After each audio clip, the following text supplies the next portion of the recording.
Hello everyone and welcome back.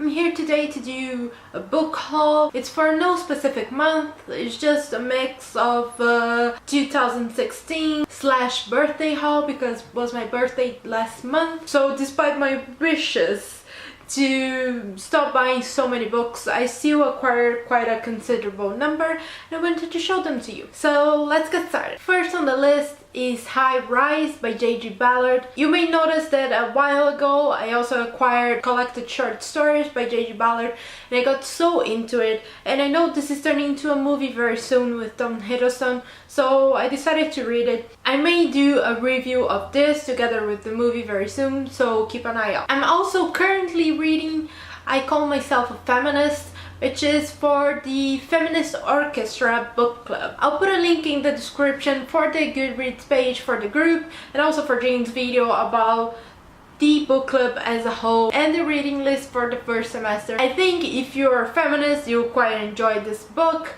and this book club as a whole, so please join. So for my birthday, my brother gave me this little Bible here. It's called The Manhole of Dogs by Leonardo Padura. Padura is a Cuban author, and this book tells the story of the man who assassinated Trotsky, and it's intertwined between his life exiled in Cuba and Trotsky's life. It's been very highly praised and I really love reading about communism, and I really love this type of recent historical fiction, and I'm assuming it's very political, which is my brother's forte. He bought himself a copy and I hope we can read this together. Then for my birthday I bought myself a couple of books because I just couldn't resist. The first one being Virginia Woolf's Diaries, edited by her husband Leonard Woolf, and it's a writer's diary, so it's very much about her creative life, her creative struggles. There might be some essays in here from what I heard, and of course it's in this beautiful edition by Persephone Books, which you may all know by now. It's an independent book publisher from the UK. They always do books by female authors, and in this great cover with a little number right here, and on the inside they have these written gems of beautiful end papers, and it always comes with an equally beautiful bookmark. Next up I bought Viper Wine. Isn't this a beautiful cover? I've always been taken aback by this cover. I think it's so vibrant and so eye-catching. And I also saw this book a lot around Booktube. I've never actually seen anyone do a review on it, but I saw it in a lot of book hauls. So I decided to take a chance. I bought this at a local independent bookshop and it was in the staff picks, and there they said, like, if you like David Bowie, if you like historical fiction and David Bowie, you might like this. So I was very intrigued. I know that the story is set around 17th century London, but I also heard it is very contemporary. It kind of brings that era into modernity. It's kind of a clash of cultural worlds, and I'm very interested to reading this soon. I also got myself a few graphic novels, the first one being Nimona by Noelle Stevenson. Some of you may know Noelle already from Lumberjanes or from the covers of Fangirl. I myself first discovered her after reading Rainbow Prowl, and I was so in love with the illustrations. And this tells the story of Nimona, who's a supervillain sidekick. And of course it's in Noelle's beautiful drawing style, which we all know. And I've started reading this already and I think it is super funny, so probably be a review of this very soon. I also bought Shortcomings by Adrian Tomini? This is a very nice hardback edition. I very rarely buy hardbacks, but I thought, well, it is a present for myself, so.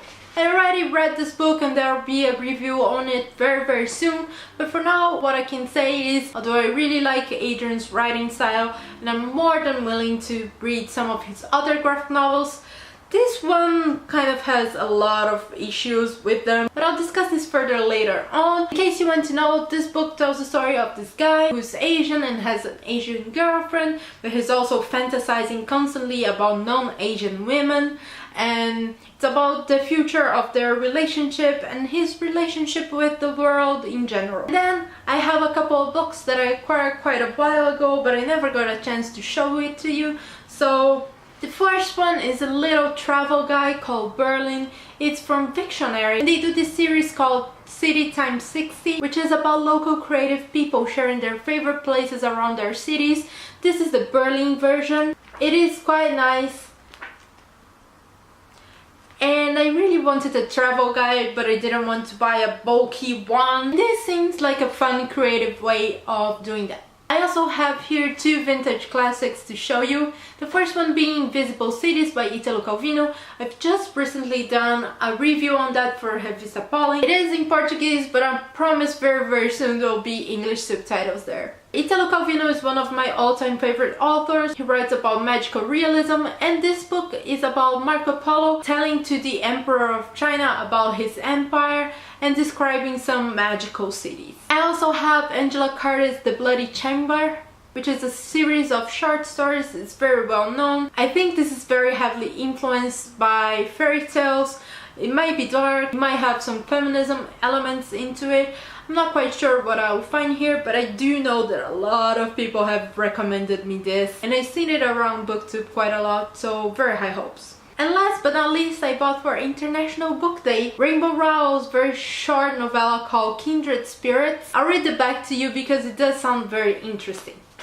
If you broke Helena's heart, Star Wars would spill out. So when she decides to queue outside her local cinema to see the new movie, she's expecting a celebration with crowds of people who love Han, Luke and Leia just as much as she does. What she's not expecting is to be the last in line of only 3 people to have to pee into a collectible Star Wars cup behind a dumpster, or to meet that unlikely someone who might truly understand the way she feels.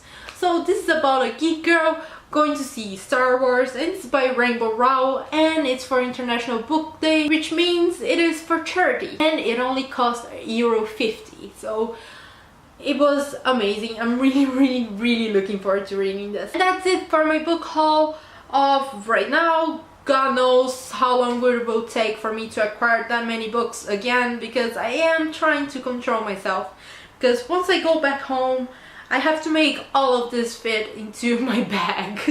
But I'll see you guys soon with a lot of reviews. I have been reading quite a lot lately, so I want to share the love with you. I see you guys soon. Bye!